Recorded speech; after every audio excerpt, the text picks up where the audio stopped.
One of the roles that I have today is to give you a little bit of the context in relation to the reforms that are occurring. In my conversations with the sector, often people will ask, why is this happening now? Why is government doing this to us and making these changes in regard to funding and contracting?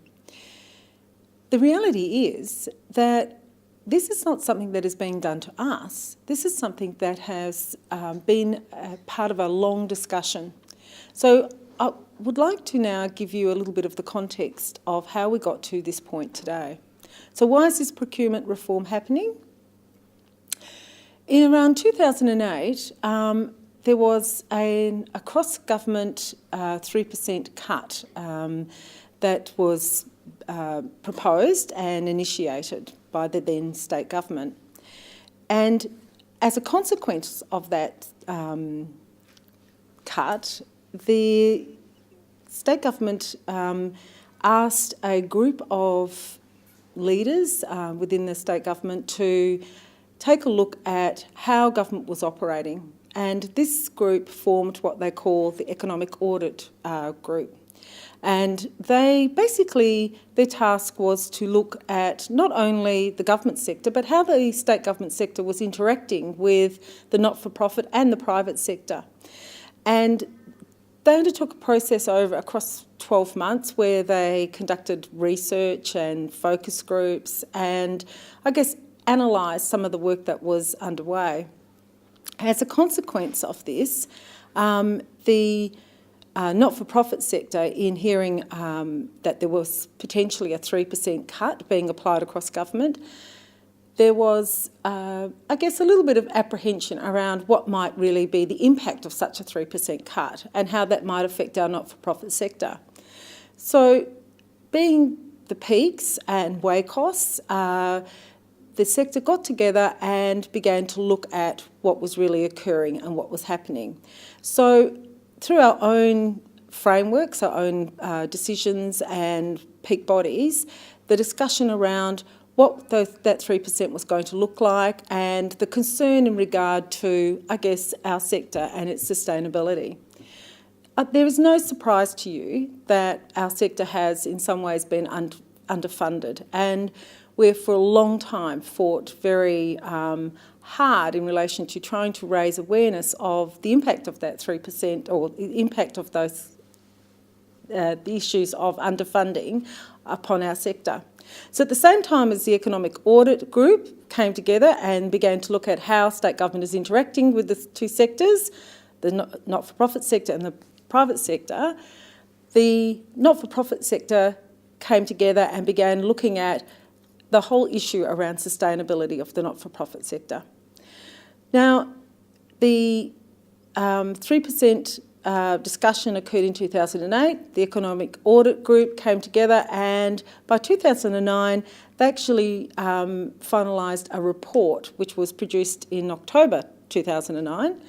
And surprisingly and interestingly enough, the Economic Audit Report basically highlighted a whole series of issues, and some of those are the ones that underpin our reforms today.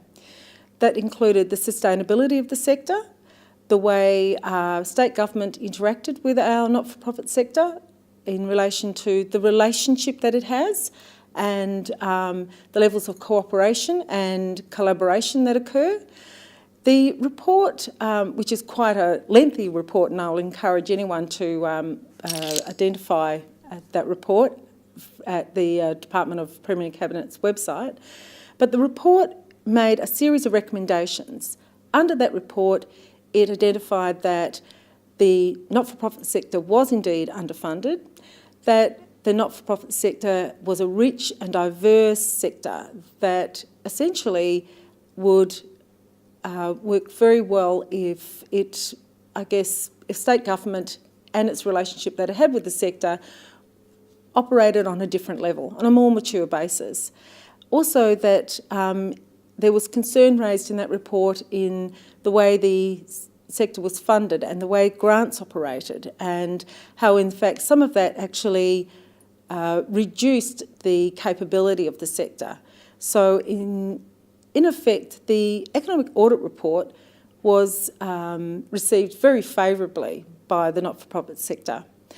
Included in the Economic Audit Report was a recommendation that in order to establish and apply some of those recommendations and implement them, that a group would be formed, and that was the Partnership Forum. So it actually constructed a body that would actually oversee and look at the implementation of those recommendations, a combined body with state government representation and also not-for-profit representation. So the Partnership Forum then came into being. And this was a major,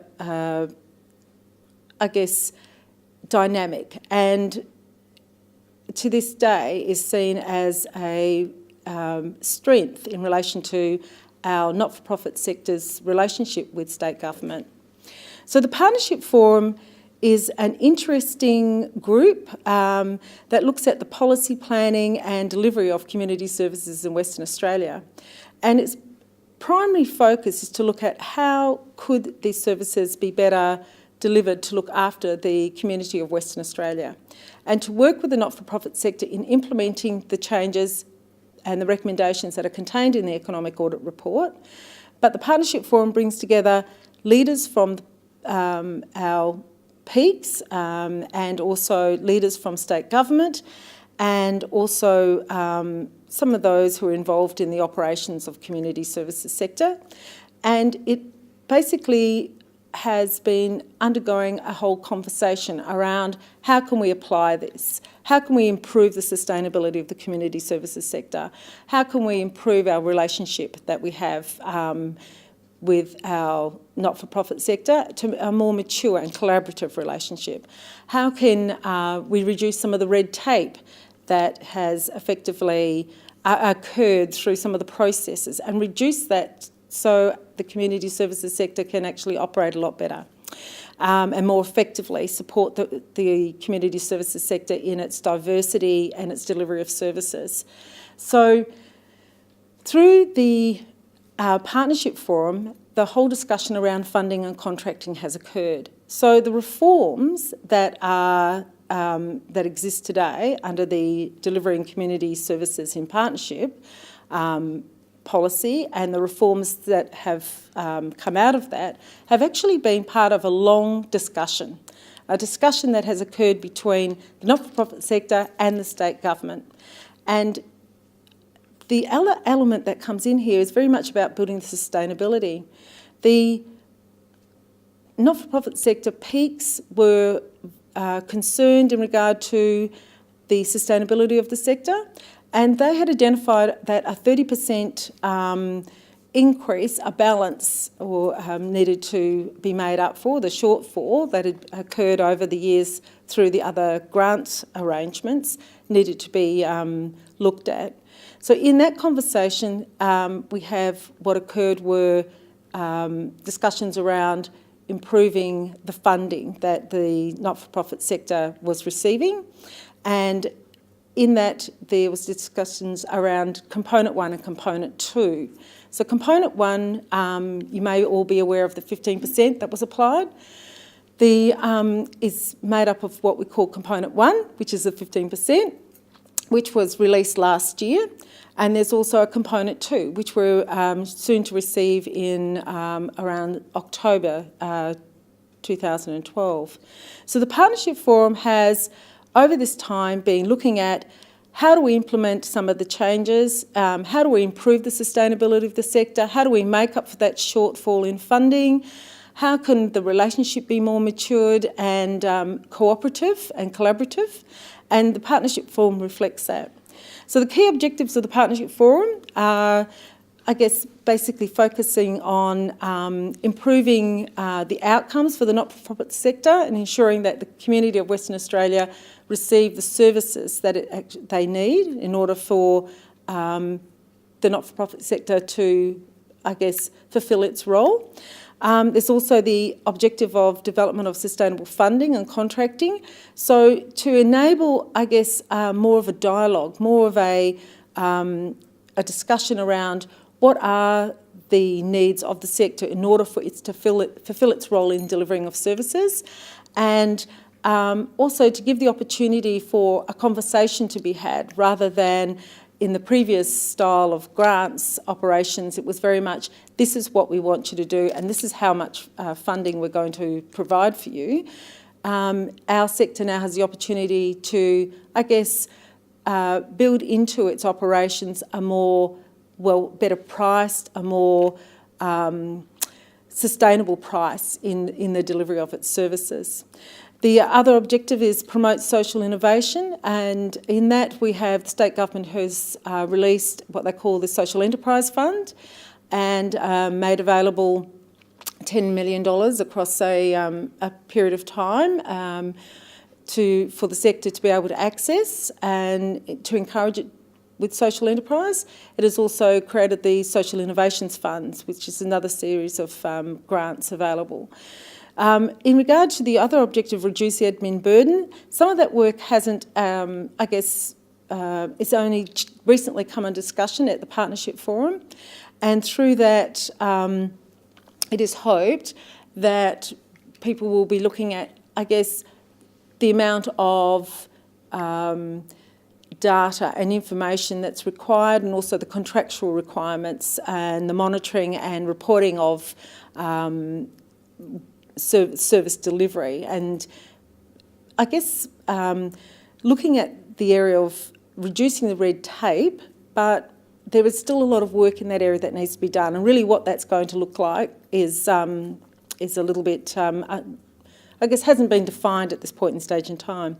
And then a major other objective is the shift to outcomes-based accountability, and the fact that that in itself will be quite a shift from the more directive approaches that have been applied under the grants arrangements that existed to date. So really what we have happening here is a discussion, a conversation between our sector and the state government around what these reforms might look like, and a dialogue. And that in itself has really shifted, perhaps some of the impact of the reforms. Now, that in itself, the dialogue, does not necessarily mean that everything is going to be working in our favour as a sector, but it is basically a step towards the more collaborative arrangements that we would like to see and have in place. This leads me to, a discussion around the impact of these reforms and the changes. That it is very, very important for our sector to be aware of what their rights are and their responsibilities in these new funding and contracting arrangements. That there will be a transition period required by the state government and our own sector in regard to preparing for and understanding what are the implications of these changes. And looking at that in regard to what is the impact on our service and how does that relate to us in the work that we do. So there's greater pressure in understanding what are the real prices and costs of running a service.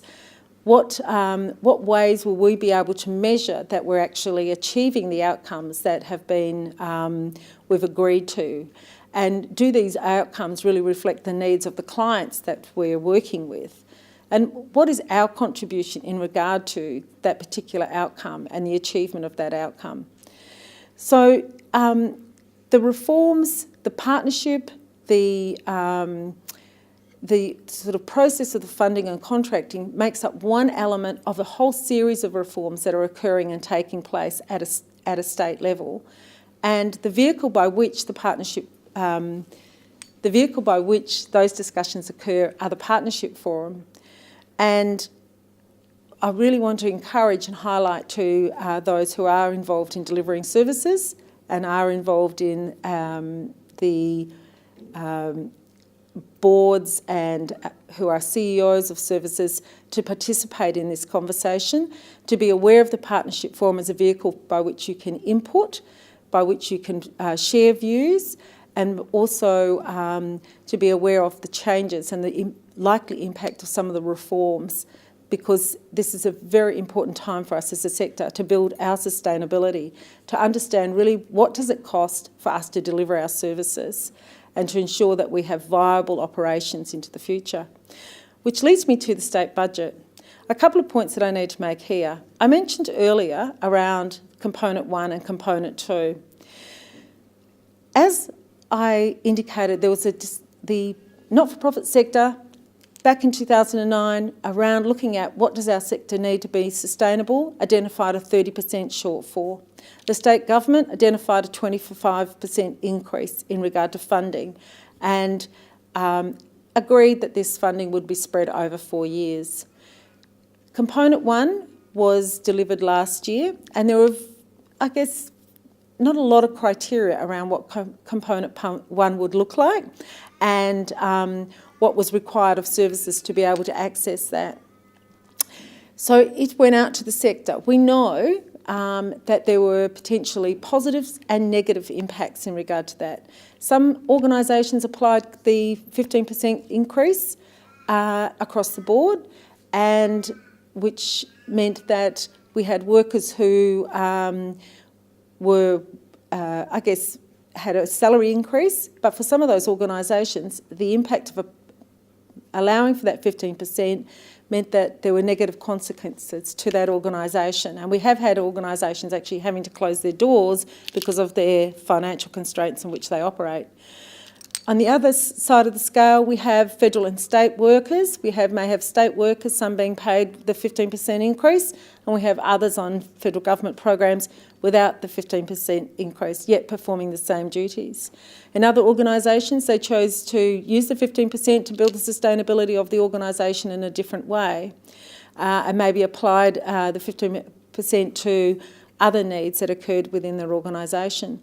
So that initial 15%, without the criteria, we have, I guess, an indication from surveys conducted that it was applied quite differently, and there were positive and negative consequences of the 15% application.